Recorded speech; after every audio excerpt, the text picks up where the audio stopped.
Hey, welcome back guys. So today on this video, we are talking about Google Analytics or GA4, and more specifically, I'm going to quickly answer a question I keep getting a lot on my other video, and that is, how do you find the bounce rate in your Google Analytics? So let's go ahead and talk about this. First off guys, real quick video, not too many steps involved, so be sure to stick around to the end of the video. But why would you want to find the bounce rate in your Google Analytics anyways? Well, that's pretty easy. If you're running an online business and you depend on search traffic, you want to find out which landing pages are causing a huge bounce rate so you can help optimize them. Whatever the case is, it's a pretty easy process. It's handled here in your Google Analytics account. Check my video description. I'll try to leave the written instructions there as well. But I've already logged into my Google Analytics and this is the home screen. Now here on the home screen, if you want to find your bounce rate for your website, first make sure you're working in the correct property up here on the top left. Once you've chosen the property that you want to find the bounce rate for, here on the left menu, you want to click on reports. Okay, once you do that, you're going to see this menu right here. Now you're going to choose which report you want to see that compares the bounce rate. This is something you have to customize.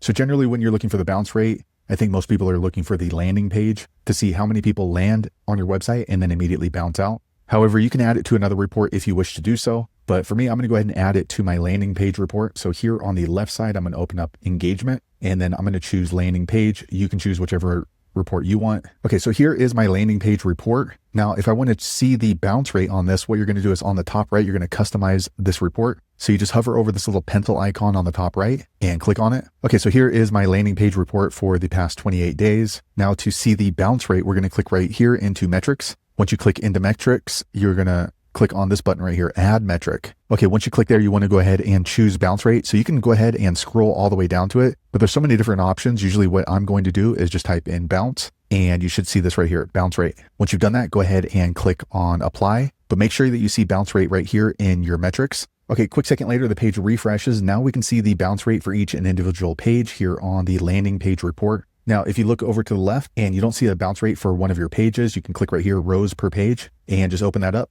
And you can choose 250. Okay, now you can see it starts populating a lot more pages. So there you have it, guys. If you're wondering how to find the bounce rate for your website using Google Analytics or GA4, that's the easiest way I know how to do it. If you know an easier way, be sure to leave a comment below. Let the rest of us know how you did it. Hopefully you found that video useful. If so, click thumbs up or maybe consider subscribing to my channel, and I hope to see you on the next video. Thanks again for watching.